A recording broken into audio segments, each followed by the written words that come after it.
आत्मनिर्भरता के रास्ते पर भारत की बड़ी सफलता। भारत ने शुरू किया 5.5 जनरेशन स्टेल्थ फाइटर जेट का निर्माण। अमेरिका, चीन और रूस की करेगा बराबरी। भारत की पहचान पूरे विश्व में सबसे अलग है। सहज, सरल, तटस्थ और मैत्री स्वभाव। बात चाहे देश के विकास की हो या फिर सुरक्षा की, भारत ने हमेशा से एकजुट होकर अपने देश के लिए काम किया है। यूक्रेन और रूस के युद्ध के बाद भारत की छवि और मजबूत हो गई है। आज बड़े बड़े शक्तिशाली देश जो इतनी ताकत होने के बाद भी युद्ध को नहीं रोक पा रहे हैं, वहीं भारत जैसा विकासशील देश ये करने में सक्षम है। पूरा विश्व जानता है कि अगर ये युद्ध कोई रोक सकता है तो सिर्फ भारत। यही नहीं, भारत ने युद्ध में फंसे अपने लोगों को सकुशल बाहर निकालने के लिए हर तरह से प्रयास किए और साथ में दूसरे लोगों की भी मदद की, जिससे साबित होता है कि भारत सच में विश्व गुरु है। प्रधानमंत्री नरेंद्र मोदी की कोशिशों के बाद भारत कदम दर कदम आगे बढ़ता जा रहा है। इसी मिशन के तहत भारत ने एक और कदम आगे बढ़ाया है। रक्षा क्षेत्र में ऐतिहासिक कदम बढ़ाते हुए भारत ने स्टेल्थ टेक्नोलॉजी के तहत फाइटर जेट का निर्माण शुरू कर दिया है और इसके साथ ही भारत, रूस, अमेरिका और चीन के साथ उस विशेष क्लब में शामिल हो गया है जिसके पास स्टेल्थ टेक्नोलॉजी है। सबसे खास बात यह है कि भारत स्वदेश में ही India's advanced medium combat aircraft का निर्माण कर रहा है। यह सफलता भारत के लिए काफी गर्व की बात है, क्योंकि ये सफलता बता रही है कि धीरे धीरे भारत रक्षा क्षेत्र में आत्मनिर्भर बनने के रास्ते पर है। तो चलिए जानते हैं भारत की सफलता के बारे में, जिसने शक्तिशाली देशों के बराबर उसे लाकर खड़ा कर दिया है। डीआरडीओ बना रहा है लड़ाकू विमान। स्टेल्थ फाइटर को रडार से डिटेक्ट करना होगा मुश्किल। फाइटर जेट के निर्माण में निजी क्षेत्र को भी किया जाएगा शामिल। भारत के रक्षा अनुसंधान और विकास संगठन यानी डीआरडीओ और एचएएल उस फाइटर जेट का निर्माण कर रहे हैं। एएमसीए का उद्देश्य भारतीय वायुसेना और भारतीय नौसेना को 5.5 पीढ़ी के ट्विन इंजन स्टेल्थ फाइटर से लैस करना है, जो भारत के पुराने SEPECAT, सेपेकैट, जगुआर और डसॉल्ट मिराज 2000 लड़ाकू विमानों की जगह लेगा और इसके लाइसेंस निर्मित सुखोई Su-30 MKI जेट का पूरक है। रिपोर्ट के मुताबिक भारत जिस फाइटर जेट का निर्माण कर रहा है उसे आकाश से जमीन पर हमला करने, दुश्मनों के वायु रक्षा क्षेत्र में मार करने, इलेक्ट्रॉनिक युद्ध कार्यों के साथ साथ कई और उद्देश्यों की पूर्ति करने का लक्ष्य रखकर विमान का डिजाइन किया जा रहा है। इस युद्धक विमान को दुश्मनों की हवाई सुरक्षा के साथ साथ महत्वपूर्ण ठिकानों को नष्ट करने और भीषण हमला करने के लिए डिजाइन किया जा रहा है।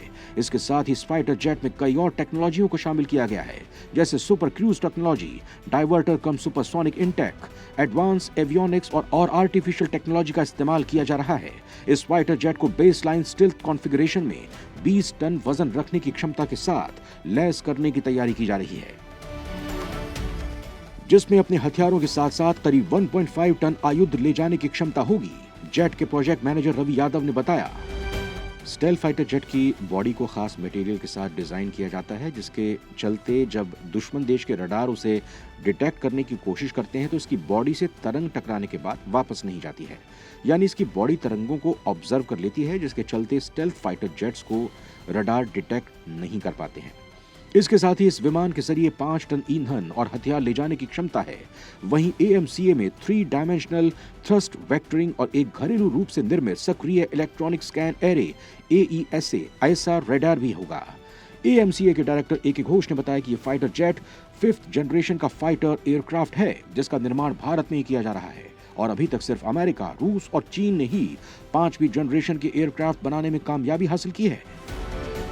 इसके साथ ही इस फाइटर जेट को ऑटोनोमस बनाने की योजना है, यानी इस फाइटर जेट को बिना पायलट की मदद से भी उड़ाया जा सकता है, जो काफी खतरनाक तरीके से दुश्मनों पर हमला कर पाएगा। इसे ही 5.5 जनरेशन का एयरक्राफ्ट कहा जाता है, जो बिना पायलट दुश्मनों के ठिकानों को तबाह करने की क्षमता रखता है। HAL और भारत की वैमानिकी विकास एजेंसी AMCA को डिजाइन करने की देखरेख करती है। वहीं अब भारत भी विकास और उत्पादन लागत को कम करने के लिए निजी क्षेत्र को शामिल करने की योजना बना रहा है। ADA 2009 में AMCA पर काम कर रहा है। पहला प्रोटोटाइप 2024 तक पूरा किया जाना है और इसकी पहली उड़ान 2025 के लिए योजना की है और इसकी पहली उड़ान की योजना 2025 के लिए की गई है। भारत की 5वीं पीढ़ी के लड़ाकू परियोजना चीन के साथ प्रतियोगी स्तर पर बराबरी करने और पाकिस्तान पर टेक्नोलॉजिकल श्रेष्ठता बनाए रखने और प्रमुख सैन्य प्रौद्योगिकियों पर अपनी रणनीतिक स्वायत्तता को मजबूत करने की अनिवार्यता से प्रेरित हो सकती है। बदलती तकनीक और प्रणाली के अनुसार युद्धक विमानों की श्रेणी तय की जाती है। 1970-80 के बाद जो युद्धक विमान बनाए गए उन्हें चौथी जनरेशन कहा जाता है। 2000 के आरंभ में जिसे बनाया गया उन्हें पांचवी जनरेशन कहा जाता है। चौथी जनरेशन विमान में बदलाव कर तैयार किए गए विमान को 4.5 जनरेशन कहा जाता है। ऐसा इसलिए होता है क्योंकि उसका डिजाइन चौथी जनरेशन की होती है और तकनीक पांचवी की। LCA तेजस हल्के वजन श्रेणी का विमान है जिसका वजन 15 टन से कम है। 15 से 25 टन के बीच के विमान मध्यम वर्ग श्रेणी में आता है। इसमें रफाल आता है। AMCA को इस श्रेणी में तैयार किया जाएगा। 25 टन से ज्यादा वाले युद्धक विमान अत्यधिक वजन श्रेणी में आते हैं। इसमें सुखोई 30 MKI भी शामिल है। चीन करता है 5वीं पीढ़ी के विमान होने का दावा। भारत का उद्देश्य पाक के 5वीं पीढ़ी के लड़ाकू कार्यक्रम को संतुलित करना। वर्तमान में चीन J-20 और FC-31 5वीं पीढ़ी के स्टेल्थ फाइटर्स के संचालन करने का दावा करता है, जिनका इस्तेमाल भारत के खिलाफ हिमालय में उनके सीमा विवादों में किया जा सकता है। इसके विपरीत भारत के पास अभी जो सबसे श्रेष्ठ फाइटर जेट हैं वो राफेल, जो 4.5 पीढ़ी के फ्रांसीसी निर्मित राफेल और लाइसेंस निर्मित 4+ पीढ़ी के रूसी Su-30 MKI जेट हैं। वहीं अब भारत 5.5 जनरेशन फाइटर जेट का निर्माण कर लेगा तो फिर चीन को चुनौती देने के लिए पूरी तरह से तैयार हो जाएगा। हालांकि चीन के 5वीं पीढ़ी के लड़ाकू विमानों की क्षमताएं अभी तक अज्ञात हैं, लेकिन उनके और भारत के मौजूदा लड़ाकू विमानों के बीच पीढ़ी का अंतर हिमालय पर हवाई संघर्ष में भारत को नुकसान में डाल सकता है। भारत के AMCA का उद्देश्य पाकिस्तान के 5वीं पीढ़ी के लड़ाकू कार्यक्रम को संतुलित करना भी है, जिसे वो तुर्की के सहयोग से बनाने की कोशिश कर रहा है। भारत का AMCA अपने नए राफेल अधिग्रहण के साथ पाकिस्तान के पुराने F-16S, JF-17S, J-10CS, Dassault Miraj 3S, Dassault Miraj 5S और चेंगडू F-7 PGS पर गुणात्मक बढ़त प्रदान कर सकता है। वर्तमान हालातों ने सिखाया सैन्य ताकत की अहमियत। देश की सैन्य ताकत मजबूत तो दुश्मन देश भी रहता है खामोश। लेकिन यहां बात सिर्फ आत्मनिर्भर बनने के लिए नहीं है। हाल ही में हालात ऐसे बन चुके हैं कि भारत को भी अब सैन्य ताकत पर ध्यान ज्यादा देना होगा। यूक्रेन और रूस के युद्ध के बाद पूरी दुनिया को सबसे बड़ा सबक मिला है, वो है खुद के देश की सैन्य ताकत। अगर किसी देश की सैन्य ताकत मजबूत है तो शायद किसी दुश्मन देश की ये हिम्मत नहीं कि उस पर आंख उठाकर भी देख सके।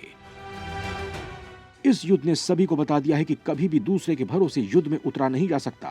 यूक्रेन के पास अगर आज खुद की सैन्य ताकत शक्तिशाली होती तो शायद रूस उस पर हमला करने से पहले सोचता, या फिर वो युद्ध ही नहीं करता। लेकिन यूक्रेन की कमजोर ताकत ने उसे बढ़ावा दिया। वहीं युद्ध के दौरान आपकी मदद करने वाला कोई नहीं है। ये युद्ध पूरी दुनिया के लिए सबक बन चुका है। अगर आपके पास ताकत है तभी आप इस दुनिया में सिर उठाकर रह सकते हैं। भारत के पड़ोस में दो दुश्मन हैं और सामरिक लिहाज से पाकिस्तान कम नहीं है और चीन हमसे काफी ज्यादा ताकतवर है। लिहाजा भारत को वक्त रहते अपने बाहुबल को मजबूत करने की जरूरत है और मोदी सरकार काफी तेजी से इस तरफ कदम बढ़ा रही है।